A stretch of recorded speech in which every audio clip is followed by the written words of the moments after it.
ప్రేక్షకులకు నమస్కారం. శ్రీకరం శుభకరం అదృష్టం ఆరోగ్యం ఐశ్వర్యం కార్యక్రమానికి స్వాగతం సుస్వాగతం. ముందుగా ప్రేక్షకులందరికీ స్వాతంత్ర దినోత్సవ శుభాకాంక్షలు. అలాగే ఈరోజు తొలి శ్రావణ శనివారం.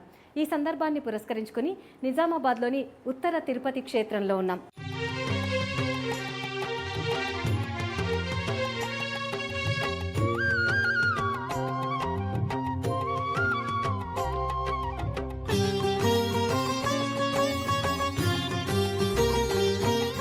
ప్రముఖ ఆధ్యాత్మికవేత్త, జ్యోతిష శాస్త్ర నిపుణులు, ప్రశ్నశాస్త్ర ప్రావీణ్యులు, జ్యోతిష భాస్కర శ్రీ గడ్డమనుగు తేజస్వి శర్మ గారు. ఇక గురువుగారిని ఆహ్వానించి కార్యక్రమాన్ని ప్రారంభిద్దాం. నమస్కారం అండి గురువుగారు. నమస్కారం అమ్మ. శ్రీ గురు గణేష్ మేధా దక్షిణామూర్తి సహిత శ్రీ బాలాత్రిపుర సుందరే నమః. వినా వెంకటేశం ననాథో ననాథ సదా వెంకటేశం స్మరామి స్మరామి. హరే వెంకటేశ ప్రసీద ప్రసీద ప్రియం వెంకటేశం ప్రయచ్చ ప్రయచ్చ. జీ తెలుగు ప్రేక్షకులకు శుభోదయం. స్వాతంత్ర దినోత్సవ శుభాకాంక్షలు. మీకు కూడా స్వాతంత్ర దినోత్సవ శుభాకాంక్షలమ్మా. ధన్యవాదాలు గురువుగారు. మీకు కూడా స్వాతంత్ర దినోత్సవ శుభాకాంక్షలు అండి. ఈరోజు మనం ఏం తెలుసుకోబోతున్నామో వివరిస్తారా? అలాగేనమ్మా. ఈరోజు తొలి శనివారాన్ని పురస్కరించుకొని మీ అందరికీ కూడా ఉత్తర తిరుపతి క్షేత్రాన్ని గురించి తెలియజేయబోతున్నాను. మనం ఇప్పుడు ప్రస్తుతం ఉత్తర తిరుపతి క్షేత్రంలో ఉన్నటువంటి శ్రీనివాసుని యొక్క సన్నిధిలో ఉన్నాం.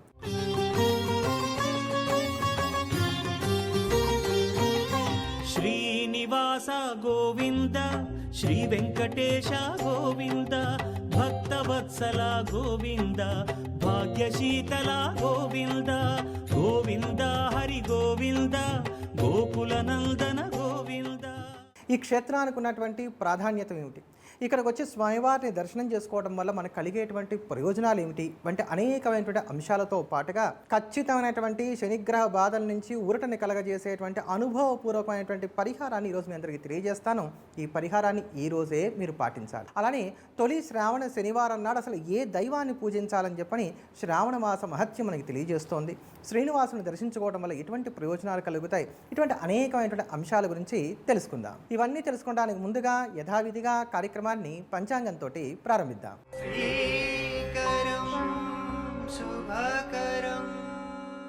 శనివారం 15వ తేదీ ఆగస్టు నెల 2026 శ్రీ పరాభవనామ సంవత్సరం, దక్షిణాయనం, వర్ష ఋతువు, శ్రావణమాసం, తిథి శుద్ధ తదియ సాయంత్రం 5:34 వరకు, నక్షత్రం ఉత్తర ఫల్గుని నక్షత్రం, రాత్రి 3:26 వరకు, వర్జం ఉదయం 10:50 నుండి 12:25 వరకు, దుర్ముహూర్తం ఉదయం 6:03 నుండి 7:44 వరకు, రాహుకాలం ఉదయం 9 గంటల నుంచి 10:30 వరకు, యమగండం మధ్యాహ్నం 1:30 నుండి 3 గంటల వరకు, శుభ సమయాలు సాయంత్రం 5:10 నుండి 5:50 వరకు.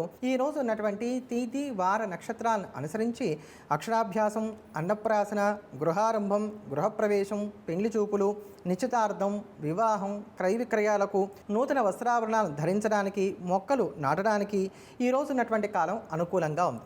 ఈరోజు తాకట్లు పెట్టినా, అప్పిచ్చినా, తీసుకున్న ఇబ్బందులు కలగడానికి ఆస్కారం ఉంటుంది కనుక వీటికి దూరంగా ఉండటం అనేది మంచిది. ఇవాళ పంచాంగ విశేషాలు తెలియజేసినందుకు ధన్యవాదాలు గురువుగారు. ఇక ఈ రోజంతా విజయవంతం అవడానికి ఏం చేయాలో తెలియజేస్తారా అండి?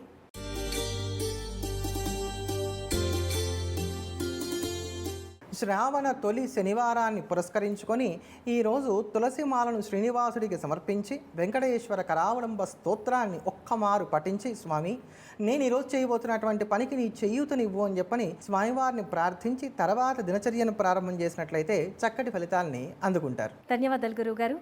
ఈ రోజుకున్న విశిష్టతల గురించి వివరిస్తారా అండి?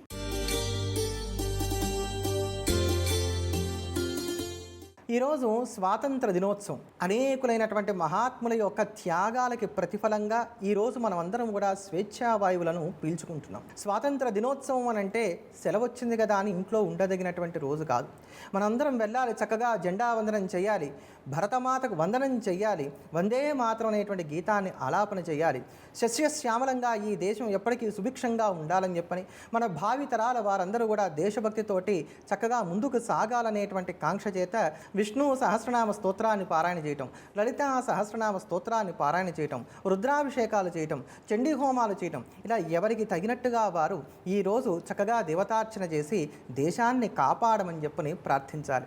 కనుక మనం అందరం కూడా దేశభక్తులమై ఈరోజు గడిచినటువంటి కాలంలో మన పూర్వీకులు చేసినటువంటి త్యాగాలను స్మరించుకుంటూ దేశభక్తిని కలిగి మెలుగుదాం. తదియ తిది కలిగినటువంటి ఈ రోజున ఎవరైతే గనక ఉప్పు లేనటువంటి ఆహారాన్ని స్వీకరించేటువంటి నియమాన్ని కలిగినటువంటి వారు ఉంటారో వారికి ఉండేటువంటి దారిద్ర్య బాధలన్నీ కూడా తొలగి సంపద, ఆరోగ్యం, కాంతి, పుష్టి కలుగుతాయని చెప్పని ప్రతీతి. అంతేగాక స్త్రీలకు అఖండమైనటువంటి సౌభాగ్యం కలుగుతుంది. అన్నిటినీ మించి ఈరోజు తొలి శ్రావణ శనివారం, కలియుగ ప్రత్యక్ష వరదుడైనటువంటి శ్రీనివాసుడి యొక్క పరిపూర్ణమైనటువంటి అనుగ్రహాన్ని అందించేటువంటి మాసం శ్రవణ మాసం. అందున ఈరోజు స్వామివారికి ఇష్టమైనటువంటి తొలి శనివారం ఉంది. ఈ రోజు నుంచి ప్రారంభం చేసి శ్రావణ మాసంలో వచ్చేటువంటి ప్రతి శనివారం నాడు కూడా వెంకటేశ్వర దీపారాధన కనుక చేసినట్లయితే శ్రీనివాసుడి యొక్క పరిపూర్ణమైనటువంటి కరుణా కటాక్షములు మనందరికీ కూడా కలుగుతాయి. ఇటువంటి అనేకమైనటువంటి విశేషాలు కలిగినటువంటి ఈ రోజున ఇవన్నీ కూడా యథాశక్తిగా పాటిద్దాం, తరిద్దాం. గురువుగారు, ఈ క్షేత్ర మహత్యం గురించి మాకు తెలియజేస్తారా అండి? అలాగేనమ్మా. తొలి శ్రావణ శనివారాన్ని పురస్కరించుకొని మీ అందరికీ కూడా ఒక భవ్యమైనటువంటి క్షేత్రాన్ని ఈరోజు దర్శింపజేయబోతున్నాను. అదే నిజామాబాద్ జిల్లాలో ఉన్నటువంటి ఉత్తర తిరుపతి క్షేత్రం. ఈ ఉత్తర తిరుపతి క్షేత్రంలో ఉన్నటువంటి విశేషాలు అనేకం ఉన్నాయండి. 2007లో ఈ ఆలయాన్ని ప్రారంభించాలని చెప్పని భూమి పూజ చేయటం జరిగింది. అలానే 2019 ఫిబ్రవరి 15వ తేదీ అత్యద్భుతమైనటువంటి మాఘమాసంలోనే శ్రేష్టమైనటువంటి భీష్మ ఏకాదశి నాడు శ్రీ శ్రీ శ్రీ గణపతి సచ్చిదానంద స్వామీజీ వారి యొక్క చేతుల మీదుగా ఇప్పుడు మనం చూస్తున్నటువంటి ఆలయ కుంభాభిషేక కార్యక్రమము, శ్రీనివాసుడి యొక్క భవ్యమైనటువంటి విగ్రహ ప్రతిష్టాపన మహోత్సవ కార్యక్రమం జరిగింది. 2019 నుంచి కూడా ఇక్కడికి భక్తుల యొక్క రాక దినదిన ప్రవర్ధమానంగా సాగుతోంది. అనేకమైనటువంటి విశేషాలకు నెలవైనటువంటి ఆలయం ఈ ఆలయం. ఈ ఆలయంలోకి అడుగుపెట్టేటప్పుడు మొట్టమొదటిగా 5 అంతస్తుల సమున్నతమైనటువంటి రాజగోపురం మనందరికీ కూడా టీవీగా, దర్జాగా, మనందరిలో నిద్రాణమై ఉన్నటువంటి భక్తిని జాగృతం చేసేటువంటి విధంగా కనబడుతుంది. అక్కడి నుంచి అడుగులు వేసుకుంటూ ముందుకు వచ్చినట్లయితే సమున్నతమైనటువంటి ఏకశిలా నిర్మితమైనటువంటి ధ్వజస్తంభం కనబడుతుంది. అలా ఆ ధ్వజస్తంభం నుంచి చక్కగా ప్రదక్షిణ మార్గంలో మనం వస్తూ ఉంటే రాజస్థాన్లో మాత్రమే లభ్యమయ్యేటువంటి డోలాపూర్ స్టోన్తో తయారు చేసినటువంటి భవ్యమైనటువంటి ఈ ఆలయ నిర్మాణ చాతుర్యం మనల్ని అందరినీ కూడా ఆశ్చర్యానికి లోను చేస్తుంది. ఎక్కడా కానరానటువంటి భవ్యమైనటువంటి శ్రీనివాసుడి యొక్క విగ్రహ మూర్తులతో శోభాయమానంగా ఉంటాయి ఈ ఆలయంలో ఉండేటువంటి గోపురంలో ఉండేటువంటి మూర్తులన్నీ కూడా. అంతేగాక ఈ ఆలయంలో మనం చూస్తున్నటువంటి ఈ శిల్పకలంతా కూడా మిషన్తో కాకుండా చేతితో స్వయంగా చెక్కడం అనేది జరిగింది. శిల్పులు ఎంతో శ్రమ కోర్చి తయారు చేసినటువంటి ఆ భవ్యమైనటువంటి శిల్ప సంపదతో అలరారేటువంటి ఉత్తరాది శైలిలో ఉన్నటువంటి భవ్యమైనటువంటి ఆలయం ఈ ఆలయం. అలా ప్రదక్షిణ మార్గంగా వచ్చినట్లయితే తొలుతగా మనకున్నటువంటి విఘ్నాలన్నీ కూడా హరించేటువంటి మరకత గణపతి స్వామివారి యొక్క దర్శన భాగ్యం మనకు కలుగుతుంది. అక్కడి నుంచి స్వామివారికి నమస్కారం చేసుకుని ఒక అడుగు ముందుకు వేసినట్లయితే ఆనందలక్ష్మి అమ్మవారి యొక్క సన్నిధి, అమ్మవారి ఎదురుకుండా ఉన్నటువంటి మరకత శ్రీచక్రం మనకి దర్శనమిస్తాయి. అమ్మ, మాకున్నటువంటి దారిద్ర్యమంతా పోగొట్టు తల్లి అని చెప్పని ఆ శ్రీల తల్లికి నమస్కారం చేసుకొని 2 అడుగులు ముందుకు వేసినట్లయితే మనకి తిరుమల దివ్యక్షేత్రంలో స్వామివారి యొక్క భవ్యమైనటువంటి దర్శన భాగ్యం ఎలా కలుగుతుందో అదే అనుభూతి ఇక్కడ కూడా మనకి కలగక మానదు. అటువంటి మూర్తే మనకి ఇక్కడ దర్శనమిస్తుంది.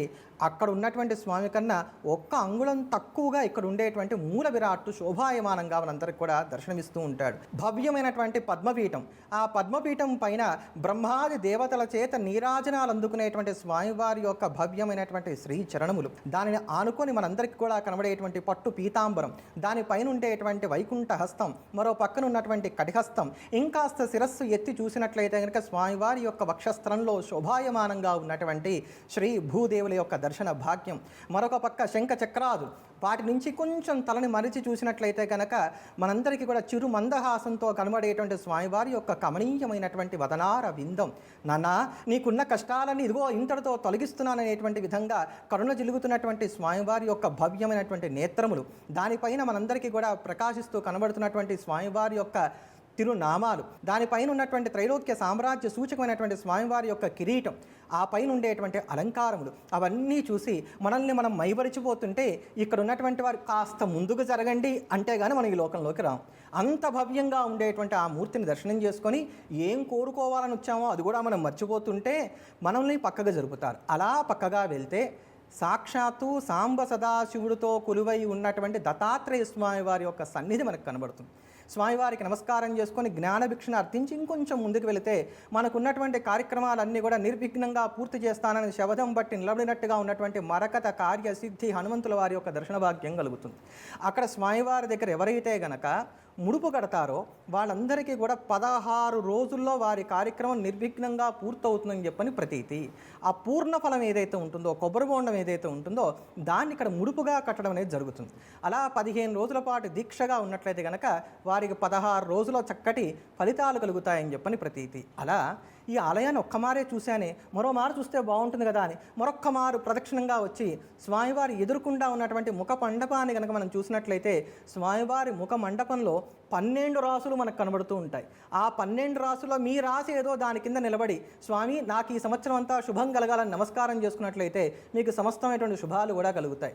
ఈ రాసులన్నీ నా రూపమే, ఇవి ఏవి కూడా నా అనుగ్రహం ఉన్నట్లయితే మిమ్మల్ని ఏమీ చేయలేవని చెప్పడానికి సూచకగా ఉన్నట్లుగా వటపత్ర సాయి మూర్తి దాంట్లో మనందరికీ కూడా మధ్య భాగంలో చాలా అద్భుతంగా దర్శనాన్ని ఇస్తూ ఉంటుంది. అటువంటి దివ్యమైన భవ్యమైనటువంటి ఈ ఉత్తర తిరుపతి క్షేత్రంలో అడిగడం అంటే మన పూర్వజన్మ సుకృతం.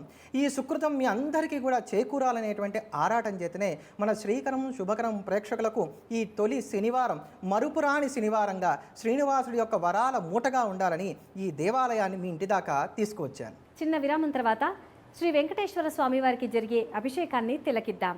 న్యాసం వసిష్ఠ నప్తారం శక్తి పౌత్రమకల్మషం పరాశరాత్మజం వందే సుఖతాతం తపోనిధిం న్యాసాయ విష్ణురూపాయ వ్యాసరూపాయ విష్ణవే నమో వై బ్రహ్మనిధయే వాసిష్ఠాయ నమో నమః. వెంకటేశ్వర స్వామి వారిని దర్శిస్తే కలిగే ఫలితాల గురించి తెలియజేస్తామన్నారు, వివరిస్తారా అండి? తప్పకుండానమ్మా. స్కాంద పురాణం మనకి వైష్ణవ ఖండంలో చాలా విశేషంగా శ్రీనివాసుడిని దర్శించడం వల్ల కలిగేటువంటి ప్రయోజనాలను చాలా విస్తారంగా చెప్పారు.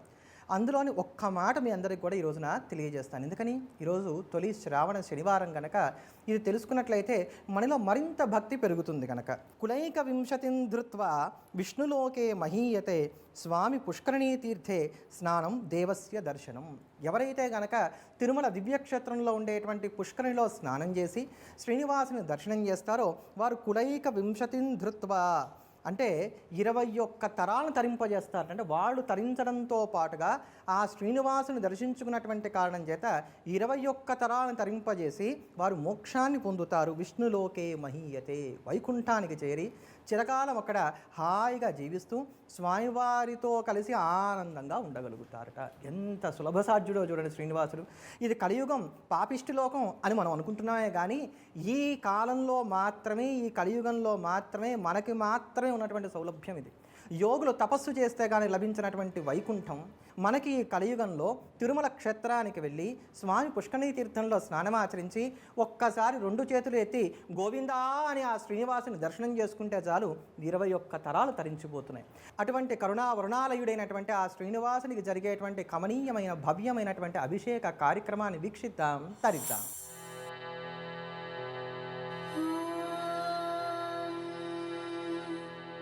శుక్లాంబరధరం విష్ణుం శశివర్ణం చతుర్భుజం ప్రసన్నవదనం ధ్యాయేత్ సర్వవిఘ్నోపశాంతయే న్యాసం వసిష్ఠ నప్తారం శక్తిః పౌత్రమకల్మషం పరాశరాత్మజం వందే సుఖతాతం తపోనిధిం న్యాసాయ విష్ణురూపాయ వ్యాసరూపాయ విష్ణవే నమో వై బ్రహ్మనిధయే వాసిష్ఠాయ నమో నమః అవికారాయ శుద్ధాయ నిత్యాయ పరమాత్మనే సదైకరూపరూపాయ విష్ణవే సర్వజిష్ణవే యస్య స్మరణమాత్రేణ జన్మ సంసారబంధనాత్ విముచ్యతే నమస్తస్మై విష్ణవే ప్రభవిష్ణవే ఓం నమో విష్ణవే ప్రభవిష్ణవే. శ్రీవైశంపాయన ఉవాచ శ్రుత్వా ధర్మానశేషేణ పావనాని చ సర్వశః యుధిష్ఠిరः శాంతనవం పునరేవాభ్యభాషత. యుధిష్ఠిర ఉవాచ కిమేకం దైవతం లోకే కిం వాప్యేకం పరాయణం స్తువంతః కం కమర్చन्तః ప్రాప్నుయుర్మానవాः శుభం కో ధర్మः సర్వధర్మాణాం భవతః పరమో మతః కిం जपन्मुच्यते जन्तुर्जन्म संसारबन्धनात्। श्रीभीष्मोवाच जगत्प्रभुं देवदेवमनन्तं पुरुषोत्तमं स्तुवन्नाम सहस्रेण पुरुषः सततोत्थितः तमेव चार्चयन् नित्यं भक्त्या पुरुषमव्ययम् ध्यायन् स्तुवन्नमस्यंश्च यजमानस्तमेव च अनादिनिधनं विष्णुं सर्वलोकमहेश्वरं लोकाध्यक्षं स्तुवन् नित्यं सर्वदुःखातिगो भवेत् ब्रह्मण्यं सर्वधर्मज्ञं लोकानां कीर्तिवर्धनं लोकनाथं महद्भूतं सर्वभूतभवोद्भवम् एष मे सर्वधर्माणां धर्मोऽधिकतमो मतः यद्भक्त्या पुण्डरीकाक्षं स्तवैरर्चेन्नरः सदा परमं यो महत्तेजः परमं यो महत्तपः परमं यो महद्ब्रह्म परमं यः परायणम् पवित्राणां पवित्रं यो मङ्गलानां च मङ्गलम् दैवतं देवतानां च भूतानां यो व्ययः पिता यतः सर्वाणि भूतानि भवन्त्यादियुगागमे यस्मिंश्च प्रलयं यान्ति पुनरेव युगक्षये तस्य लोकप्रधानस्य जगन्नाथस्य भूपते विष्णोर्नाम सहस्रं मे शृणु पापभयापहम् यानि नामानि गौणानि विख्यातानि महात्मनः ऋषिभिः परिगीतानि तानि वक्ष्यामि भूतये ऋषिर्नाम्नां सहस्रस्य वेदव्यासो महामुनिः छन्दोनुष्टुप् तथा देवो भगवान् देवकीसुतः अमृतांशोद्भवो बीजं शक्तिर्देवकीनन्दनः त्रिसामा हृदयं तस्य शान्त्यर्थे विनियुज्यते विष्णुं जिष्णुं महाविष्णुं प्रभविष्णुं महेश्वरम्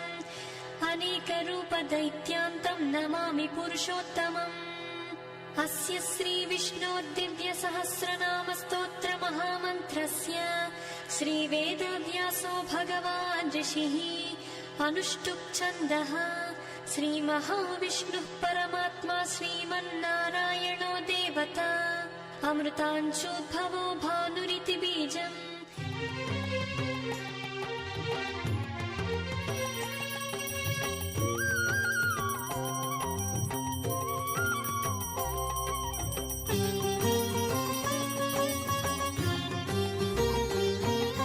శ్రీనివాస గోవింద శ్రీ వెంకటేశ గోవింద భక్తవత్సల గోవింద భాగ్యశీతల గోవింద గోవింద హరి గోవింద గోకుల నందన గోవింద శ్రీనివాస గోవింద శ్రీ వెంకటేశ గోవింద శ్రీనివాస గోవింద శ్రీ వెంకటేశ గోవింద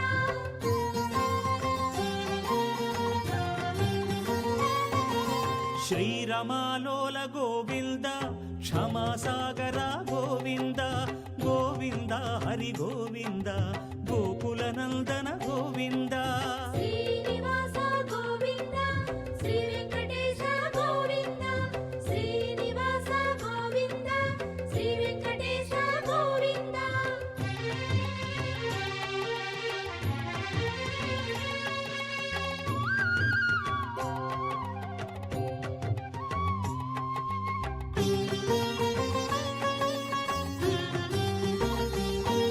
గురువుగారు, శ్రావణ శనివారాల్లో ఏ దేవుణ్ణి పూజించాలో తెలియజేస్తామన్నారు, వివరిస్తారా అండి? తప్పకుండానమ్మా. శ్రావణ మాస మహత్యం శ్రావణ శనివారాల్లో ఏ దైవాన్ని పూజించాలో ఇలా చెప్తోంది. శ్రావణాయ మాసి దేవానాం త్రయాణం పూజనం శనౌ నృసింహస్య శనైశ్చరైవ అంజనీ నందనస్య చ అంటూ శ్రావణ మాసంలో వచ్చేటువంటి శనివారాల్లో ఆంజనేయ స్వామి వారిని, శనైశ్వరుని, లక్ష్మీ నృసింహస్వామి వారిని పూజించాలనేటువంటి మాట చాలా స్పష్టంగా శ్రావణ మాస మహత్యం మనకి తెలియజేస్తోంది. ముఖ్యంగా ఎవరైతే కనుక శ్రావణ మాసంలో వచ్చేటువంటి శనివారాల్లో పసుపు కలిపినటువంటి గంధంతో లక్ష్మీ నృసింహస్వామి వారి యొక్క మూర్తిని స్తంభం పైన కానీ లేకపోతే గోడ పైన కానీ చిత్రించి షోడశోపచారాలతో చక్కగా పూజ చేసి స్వామివారికి కజ్జికాయలను, మురుకులను నైవేద్యంగా సమర్పించి గారెలతో కూడినటువంటి మహానైవేద్యాన్ని సమర్పిస్తారో, అలా నువ్వులతో కానీ ఆవునేతో కానీ అభిషేకం చేస్తారో వారికి అష్టైశ్వర్యాలు కలుగుతాయనేటువంటి మాట మనకు కనబడుతోంది. ఏవం చతుర్వారేషు శ్రావణ మాసి తద్వ్రతం కుర్వత్ తస్య సదనే లక్ష్మీ సుస్థిరా భవేత్. ఇలా శ్రావణ మాసంలో వచ్చేటువంటి 4 శనివారాలు కూడా లక్ష్మీ నృసింహస్వామి వారిని పూజించినటువంటి వారి ఇంట్లో స్థిరమైన లక్ష్మీ కటాక్షం ఉంటుంది, ధనధాన్య సమృద్ధి కలుగుతుంది, వంశావృద్ధి కలుగుతుంది, ఇహంతో పాటు పరం లభిస్తుంది, వాళ్ళు వైకుంఠంలో సుఖించగలుగుతారు అనేటువంటి మాట కనబడుతోంది కనుక లక్ష్మీ నృసింహ మమదేహి కరావలంబం అంటూ ఈ రోజు నుంచి ప్రారంభం చేసి 4 శనివారాలు కూడా ఇటు వెంకటేశ్వర స్వామి వారిని, అటు లక్ష్మీ నృసింహస్వామి వారిని, శనైశ్వరుని, ఆంజనేయ స్వామి వారిని పూజించడం సకల శ్రేయోదాయకం. తీవ్రమైన శని బాధలు తొలగడానికి అత్యంత ప్రభావవంతమైన ఈ రోజున పాటించవలసిన పరిహారాన్ని తెలియజేస్తామన్నారు. వివరిస్తారా అండి? తప్పకుండానమ్మా. మేము రకరకాలైన పరిహారాలు చేసాం, అయినా శని బాధలు మాకు తగ్గట్లేదు అనుకునేటువంటి వారు, మేము శనికి సంబంధించినటువంటి జపాలు, హోమాలు ఇట్లాంటివి ఏమీ చేయలేము, మాకు ఖచ్చితమైనటువంటి రిలీఫ్ ఇచ్చేటువంటి పరిహారం కావాలనుకునేటువంటి వారందరికీ కూడా ఈరోజు నేను చెప్తున్నటువంటి పరిహారం అనుభవపూర్వకమైనటువంటిది. చేసి చూడండి, ఖచ్చితమైనటువంటి ఫలితాలను అందుకుంటారు. ఈ పరిహారాన్ని ఈ రోజే ఆచరించాలి. చాలా విశేషమైనటువంటి రోజు, ఇవాళ ఆచరించడం వలన ఈ ఫలితాలన్నీ కూడా మీరు పొందగలుగుతారు. దీనికి మీకు కావాల్సిందల్లా ఏంటంటే కనుక ఇనప పాత్ర ఒకటి తీసుకోండి. ఈ ఇనప పాత్రలో నిండుగా ఆవ నూనె పోయండి. ఆవ నూనె పోసిన తర్వాత అందులో 8 నాణాలు వేయండి, అంటే 8 కాయిన్స్ వేయండి. అవి ఏమైనప్పటికీ పర్వాలేదు, 1 రూపీ కాయిన్స్ కావచ్చు, 2 రూపీ కాయిన్స్ కావచ్చు, ఏమైనప్పటికీ కూడా పర్వాలేదు. ఒక ఇనప పాత్ర తీసుకున్నారు, అందులో నిండుగా ఆవ నూనె పోసారు, దాంట్లో 8 కాయిన్స్ వేశారు. వేసిన తర్వాత దీనిపైన ఒక మూత పెట్టి దీన్ని ఏం చేస్తారంటే పూర్తిగా వెల్డింగ్ చేయించేసేయండి. అంటే ఇందులో ఉండేటువంటి నూనె ఎప్పటికీ అసలు బయటికి రాకూడదు. అందుకని అట్లా ఇంకో ఇనప పాత్ర పెట్టేసి పూర్తిగా వెల్డింగ్ చేయించేసేయండి. ఈ వెల్డింగ్ చేయించిన తర్వాత ఈ పాత్రను తీసుకువెళ్ళి ఏదైనా సరే నీటి ప్రవాహం ఉండేటువంటి చోట పాతి పెట్టాలి. అక్కడ ఎలా పాతి పెట్టాలంటే దీనిపైనుంచి నీరు ఇలా ప్రవహిస్తూ వెళ్తూ ఉండాలి, లేదా అలా వచ్చి ఇలా వెళ్తూ అన్న ఉండాలి నీటి ప్రవాహం. ఎన్నాళ్ళు దీని మించి ఆ నీటి పారుదల అనేటువంటిది ఉంటుందో అన్నాళ్ళు కూడా మిమ్మల్ని శని బాధించడు. ఇది ఖచ్చితమైనటువంటి రిలీఫ్ని ఇచ్చేటువంటి పరిహారం. అందున ఇవాళ శ్రావణ తొలి శనివారం, ఇవాళ చేయండి. శనికి ఇష్టమైనటువంటి రోజు, ఖచ్చితమైనటువంటి అనుగ్రహాన్ని మీరు పొందగలుగుతారు, ఆనందంగా జీవించగలుగుతారు. గోవింద హరి గోవింద